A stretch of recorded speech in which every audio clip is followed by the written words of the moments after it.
Almost everything we know about Jesus is from the Bible. We can read detailed accounts of so much of what Jesus did and said in the 4 New Testament Gospels of Matthew, Mark, Luke and John. These Gospels tell us a great deal about the events surrounding his conception and birth.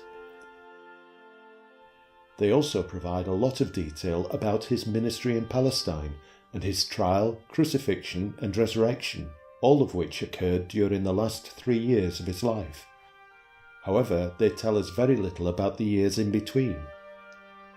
There's a short account in the Gospel of Matthew which describes how the Holy Family travelled into Egypt shortly after the birth of Jesus to escape the slaughter of the innocents by King Herod, and returned to Nazareth after Herod had died, but it doesn't mention what happened between these 2 events. There is, however, an account of that journey which has been faithfully retained in the traditions of the Coptic Church. Egyptian Christians have kept alive the memory of places where the Holy Family are believed to have stopped during that journey, and have built churches on many of these sites. This Coptic Christian tradition helps us to fill in some of the details of what happened to Jesus in the period between the Holy Family's escape to Egypt and their return to Nazareth. The Gospel of Luke records another event that took place in these intervening years when Jesus was just 12 years old. It tells of how Jesus remained behind after celebrating Passover in Jerusalem, whilst his parents began their journey home unaware that he wasn't with them. And when they found him not, they turned back again to Jerusalem seeking him. And it came to pass that after 3 days they found him in the temple, sitting in the midst of the doctors, both hearing them and asking them questions. And all that heard him were astonished at his understanding and answers. And when they saw him, they were amazed. And his mother said unto him, Son, why hast thou thus dealt with us? Behold, thy father and I have sought thee sorrowing. And he said unto them, How is it that ye sought me? Wist ye not that I must be about my father's business? This paints a picture of a very assured and independent youth, who was already demonstrating an astonishing wisdom way beyond his years. It's therefore surprising that the only Gospel reference to the next 18 years of his life is one short sentence in the Gospel of Luke, which states, And Jesus increased in wisdom and stature, and in favor with God and man. It seems unlikely that this remarkable young man, who could hold the attention of elders in the Temple of Jerusalem for 3 days, didn't do or say anything worth recording over the next 18 years. Is it possible that there is in fact an account of this period of his life to be found outside of the Bible? After all, the sacred traditions passed down through the Coptic Christian Church record the journey taken by the Holy Family in Egypt. So could there be other non-biblical sources that can provide details of what happened to Jesus during these missing years?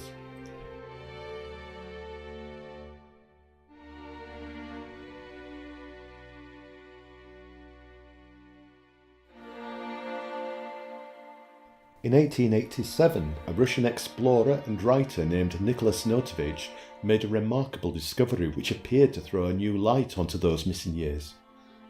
He was travelling through the Himalayas, and during the course of his journey he stayed at several monasteries, where he heard accounts of a great prophet called Issa, who had come to India from Palestine. One Buddhist monk described Issa as one who was greater than any one of all the Dalai Lamas, and who constituted part of the spirituality of our Lord.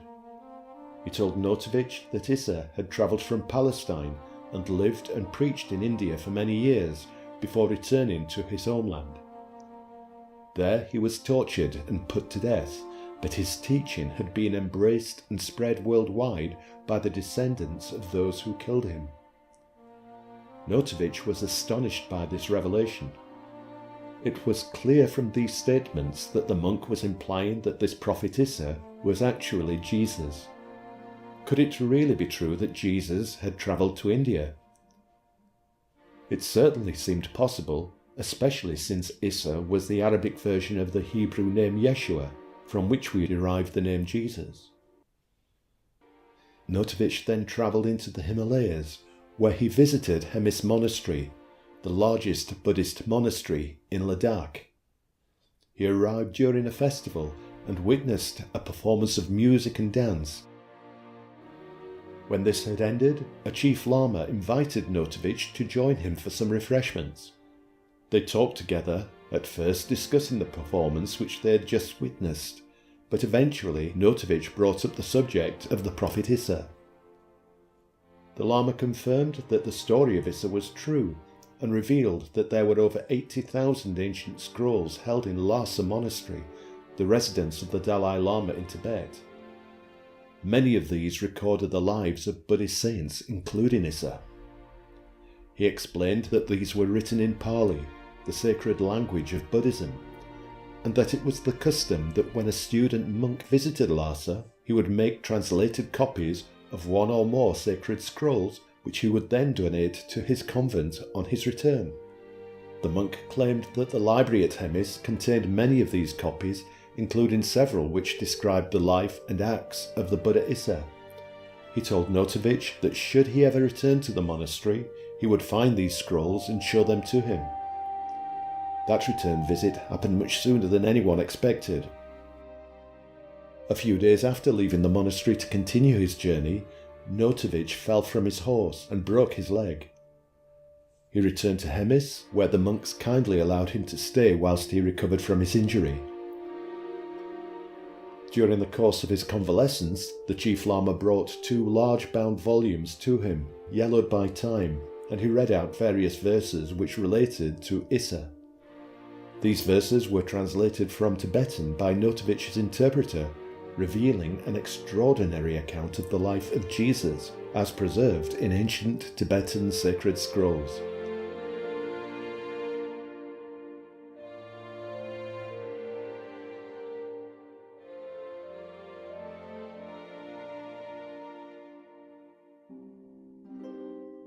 The documents told of how a divine child called Issa was born in Israel to devout parents. Throughout his childhood, he demonstrated a deep understanding and wisdom way beyond his tender years. When he reached the age of 13, an age when many Jewish males were traditionally betrothed, Issa was expected to take a wife. Rich and noble people began to call at his parents' house, wishing to make this remarkable child their son-in-law, but Issa was unwilling to marry. Instead, he secretly left his parents' house at night and joined a group of travelling merchants who had embarked on a long journey east. They were following an established overland trade route which connected Palestine with far distant countries such as Persia, India, and even China. Issa remained part of this group of travellers until they reached the Punjab in India, where he parted company with them. He was just 14 years old. His fame quickly grew as he travelled south beyond the Punjab before living for a time amongst Jain devotees. Just as in Palestine, word quickly spread about this extraordinary young man who was highly regarded and admired by those he lived amongst. Despite their pleas that he should remain with them, Issa left to continue on his journey east, stopping at Jagannath, which we now know today as Puri. There he was warmly welcomed by Brahmin priests and stayed in Jagannath for 6 years. He studied the Hindu scriptures and travelled around the holy cities of the region, where he became loved by all. He happily mixed with the poor, instructing them and preaching that all children were dear to God, whilst rebuking the Brahmin priests for their worship of idols and their contempt for those born into the lowest castes of Indian society. The priests were so angered by this that they sent servants to find Issa and kill him. But hearing that his life was in danger, Issa escaped at night and began a long journey north. After reaching Tibet, he stayed with Buddhist monks, perfecting his knowledge of the sacred Pali language and studying and teaching the sacred texts. He remained there for another 6 years before leaving the Himalayas and beginning the long journey west, back to his homeland of Palestine. As he crossed Rajputana, he continued preaching about the need to do good to one's neighbour and to abandon the worship of idols. The local people took Issa and his teachings into their hearts, which once again led to a confrontation with the priests. The people began destroying their idols, having believed the teaching which Issa had given them. This caused panic amongst the priests, who fled in order to escape their vengeance. Issa's reputation grew and spread, even to neighbouring countries, and so when his journey west towards Palestine brought him into Persia, the Zoroastrian priests became alarmed and forbade their people to listen to him. But despite this warning, the people in all the villages welcomed Issa and listened devoutly to his sermons. Eventually, the priests gave orders for Issa to be arrested and brought him before their high priest for questioning. The high priest accused Issa of blasphemy and sowing doubt into the hearts of believers. But he in turn rebuked the high priest, saying that he should not worship the sun, which is just a part of God's creation.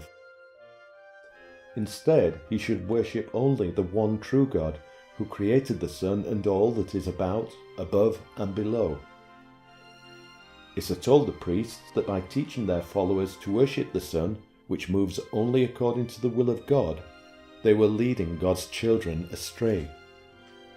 After hearing Issa speak, the priests decided not to punish him directly, but instead took him outside of the city walls, leaving him to the mercy of wild beasts. However, no harm came to Issa, and he continued his journey back to Palestine, arriving there in his 29th year. The next part of the story was apparently written some 3 to 4 years after the death of Issa. It was taken from accounts related by merchants who had come to India after travelling through Palestine.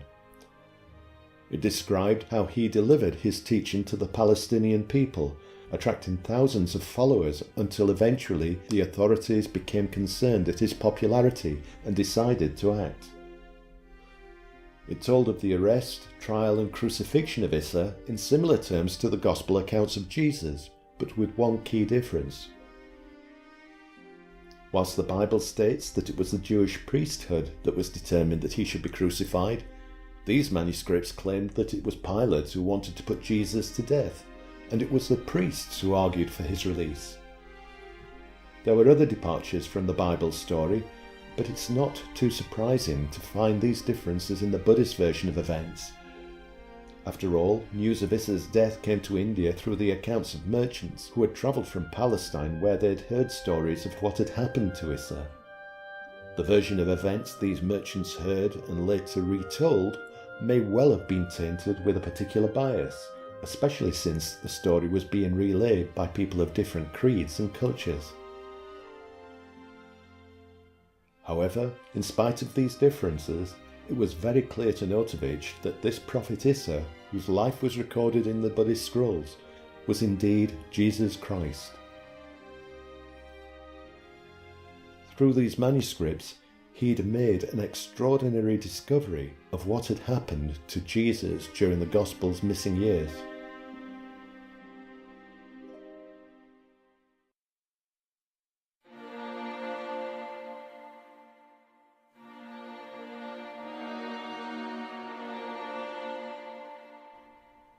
After Notovich had completed his journey, he wrote an account of his travels and his amazing discovery. He showed it to a cardinal in Rome, who tried to persuade Notovich to abandon his plans to publish the book by offering him money instead, an offer which he refused to accept. His book, The Unknown Life of Jesus Christ, was eventually published in France in 1894, and not surprisingly, it proved to be extremely controversial. Some alleged that Notovich had made up the story of Issa. Others claimed that the Buddhist accounts of the life of Jesus couldn't be trusted.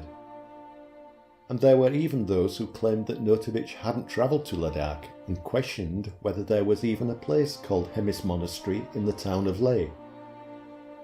One of the most damning critiques of the book came in an article titled The Alleged Sojourn of Christ in India, written by Professor Max Muller of Oxford University, a renowned scholar with a keen interest in sacred texts from the East.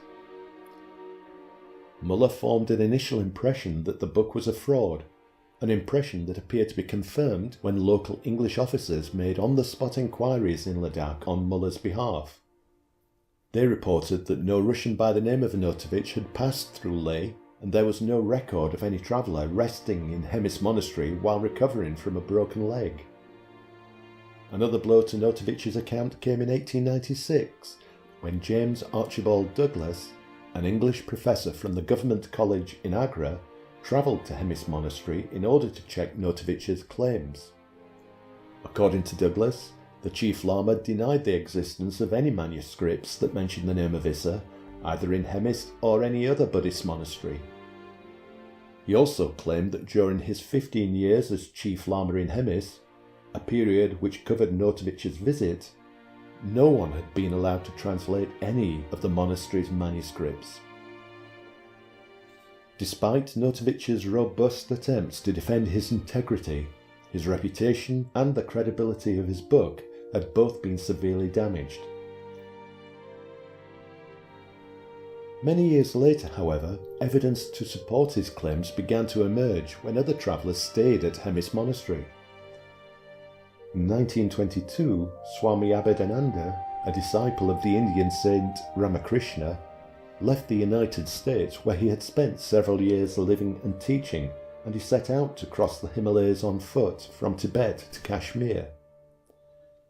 He stopped at Hemis Monastery, where the monks confirmed all the key details concerning Notovich's convalescence at Hemis.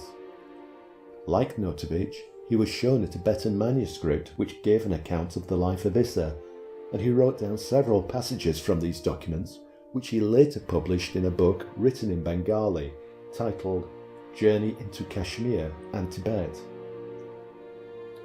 Further corroboration of the Notovich account quickly followed. Professor Nicholas Roerich was a well-known Russian philosopher, writer and artist who extensively explored the Himalayas during the 1920s. During those travels, he came across the legend of Christ's visit to India on several occasions, and came across trees and ponds where Jesus is said to have stopped to rest during his travels, and a cave where he is believed to have meditated. These legends were confirmed by a Chief Lama at a monastery in Ladakh. There he was shown a manuscript containing many of the passages that Notovich and Abhedananda had recorded, as well as other texts, one of which told of how Jesus was welcomed to Tibet by a Buddhist sage named Mingtse, and how he taught and healed the sick in Ladakh. And a third confirmation of the existence of the scrolls came in 1939, when Gloria Gask, who was head of the International Fellowship of Faith, travelled to Tibet to study Buddhism with her friend Elizabeth Kaspari. Their journey took in Hemis Monastery, where they were warmly welcomed. During the course of their stay, the chief librarian brought out 3 parchment books protected between pieces of wood and wrapped in green, red, blue and gold brocade material. With great reverence, the chief librarian unwrapped one of the books and presented it to them, saying, "These books say your Jesus was here." He allowed the 2 astonished ladies to photograph him holding these sacred texts.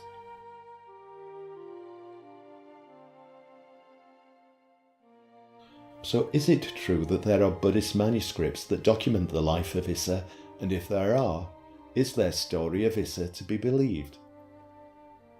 As we've seen, the Gospels don't make any mention of what Jesus did between the ages of 12 and 29, but Christians have always been told that Jesus was a carpenter working in Palestine during those years. Clearly, the Buddhist story of Jesus' journey into the East completely overturns that 2,000-year-old Christian tradition.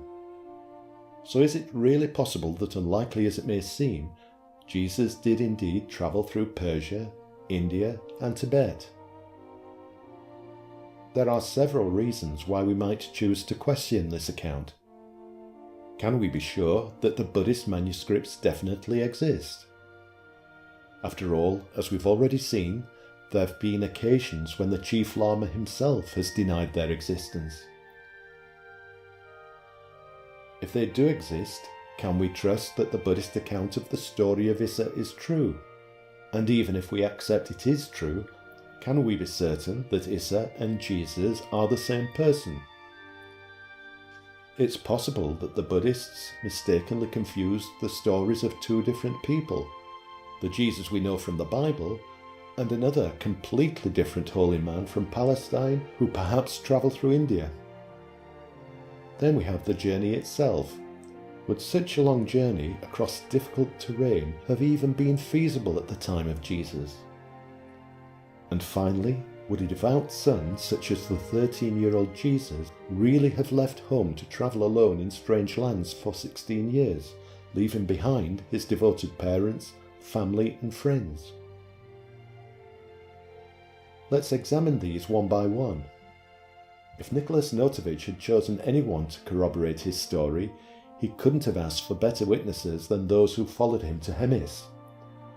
Swami Abhedananda had spent many years living and travelling through India as a monk before coming to the West to teach the Vedanta Hindu philosophy. He was highly regarded as one of the most remarkable spiritual and cultural ambassadors of India to the outside world. Professor Nicholas Roerich was a renowned artist, writer, philosopher and mystic who was nominated 3 times for the Nobel Peace Prize in recognition of his efforts to promote international peace through art and culture. And Gloria Gask was the head of the British branch of the International Fellowship of Faith, an organisation formed to promote an alliance between spiritual seekers, whilst Elizabeth Kaspari founded Montessori schools and training centres throughout the United States. Now, we might not know a great deal about the character and integrity of Nicholas Notovich, but it's clear that those who confirmed his story had impeccable reputations. It's hard to imagine that any one of these people would have made fraudulent claims about seeing the sacred Buddhist manuscripts covering the story of Issa, let alone all of them. It's still intriguing, however, that these later visitors to Hemis should have been shown the Issa manuscripts when attempts by Muller and Douglas to verify their existence were met with firm denials. There are, however, reasons why the monks would have given very different responses. The journeys through India made by Swami Abhedananda, Nicholas Roerich, and Elizabeth Kaspari and Gloria Gasp all had a spiritual purpose. This is in stark contrast to the visits to Hemis by both Professor Douglas and the English officers who made enquiries on behalf of Max Muller. Their sole purpose was to question the monks to establish whether Notovich's claims were true. This direct approach wouldn't resonate well with Buddhist monks, who traditionally will test the motives of any questioner before revealing sacred truths, and the fact that these people were also English officials would have only added to their caution. After all, many of India's greatest treasures had been plundered during the years of British rule, with precious jewels, artworks and cultural artefacts finding their way into British museums, as well as personal collections of the rich and powerful. The monks must have been aware that the manuscripts shown to Notovich would be coveted by the British, and so it's perhaps no surprise that they would have flatly denied that they existed. So it seems we should accept that the manuscripts do exist, but what about the content? Is that necessarily true? The Buddhists who originally wrote these accounts could have based them on ancient myths or unproven local traditions. They could even have invented the whole story. But again, this is unlikely. The manuscripts held in Hemis were Tibetan language copies made from ancient scrolls stored in the principal Buddhist monastery in Lhasa. These originals were written in Pali, which is the sacred language of Buddhism. It's inconceivable that Buddhist monks would have recorded the story of Issa in that sacred language if there had been any doubt that it was an accurate account of the life of a deeply revered Buddhist saint. So we can be quite sure that the Buddhist monks believed their story of Issa's life to be true. So are Issa and Jesus one and the same person? The interactions between Issa and the various spiritual leaders that he meets is definitely consistent with the personality and beliefs of Jesus that we find in the Bible. The Gospel of Matthew states that when Jesus was asked which is the greatest commandment, he replied, Thou shalt love the Lord thy God with all thy heart, and with all thy soul, and with all thy mind. This is the first and great commandment. And the second is like unto it. Thou shalt love thy neighbor as thyself. The story of Issa shows his commitment to upholding these commandments and his courage in standing up to priests who violated them through their teachings and actions. This brought him into direct conflict with priests on 3 occasions during his journey. In Jagannath, the Brahmin priests tried to have him killed when he rebuked them for worshipping idols rather than the one true God and for their mistreatment of the poor. Priests in Rajputana also wanted to take vengeance against him when they found he was preaching about the need to do good to one's neighbour and encouraging the people to abandon their idols. And in Persia, when he was accused and brought before the Zoroastrian high priest, Issa had the courage to denounce their worship of the sun, accusing the priests of leading people away from God. All of these acts are entirely consistent with the actions of the biblical Jesus, who had the courage to openly condemn the Jewish chief priests and scribes for hypocrisy and for failing to practice what they preached. Like the priests who he'd met on his travels, they conspired to have him killed, this time culminating in the crucifixion. So the accounts of Issa and Jesus show them to be characters with the same spiritual principles, the same courage, and the same willingness to directly oppose any priesthood that was leading their followers astray. This makes it very likely that Issa and Jesus are indeed the same person. Is it realistic that he could have travelled such a huge distance to these far distant lands? Well, although the journey from Palestine to India and Tibet involved travelling several thousand miles, there was a well-trodden caravan route between these countries known as the Silk Route. Even in the time of King Solomon, merchants used this route to travel to and fro between Israel and the Far East, trading goods. It's quite plausible that Jesus could have joined a group of such merchants, and so it's certainly possible that he could have made this long-distance journey.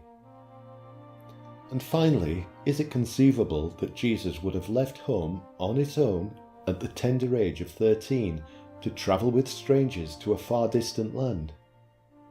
It's hard to imagine a 21st century child behaving in that way, but Jesus was living in very different times, and of course he was no ordinary child. We saw earlier that the Gospel of Luke tells us how at the age of 12 Jesus was astounding scholars in the temple. This account makes it clear that Jesus was very independently minded even at that young age, and very happy to sit and discuss spiritual matters for days without needing the presence of his parents. It's also clear from later passages in the Bible that Jesus was aware that his ministry in Palestine had to wait until the right time for the divine plan to unfold. The Gospel of Matthew states how Jesus spoke to the multitudes about John the Baptist, saying, "For this is he of whom it is written, Behold, I send my messenger before thy face, which shall prepare thy way before thee." Similarly, the Gospel of John gives an account of Jesus' first miracle at a wedding in Cana in Galilee, just before the start of his ministry. When his mother Mary told him that the hosts had run out of wine, Jesus initially responded saying, "Woman, what does this have to do with me? My hour has not yet come." But he then agreed to Mary's request by turning water into wine. Even as a 13-year-old child, Jesus must surely have been aware of the need to allow this divine plan to take its course, that he should keep a low profile until John the Baptist had prepared the way. Only then would it be time for Jesus to begin his ministry. From the Bible, we know that the 12-year-old Jesus had amazed all who had heard him speak with teachers in the Temple of Jerusalem, and from the Buddhist account of his life, we hear how he had already gained the admiration of the local populace to such an extent that noble families were calling on his parents to arrange a marriage for him. There was surely a risk that his reputation may spread even more widely amongst the people that were waiting in expectation for the coming of their Messiah. By travelling far away, he was able to avoid the attention of those in Palestine until the appointed time, whilst immersing himself in other spiritual cultures in order to grow in wisdom and stature and in favour with God and man.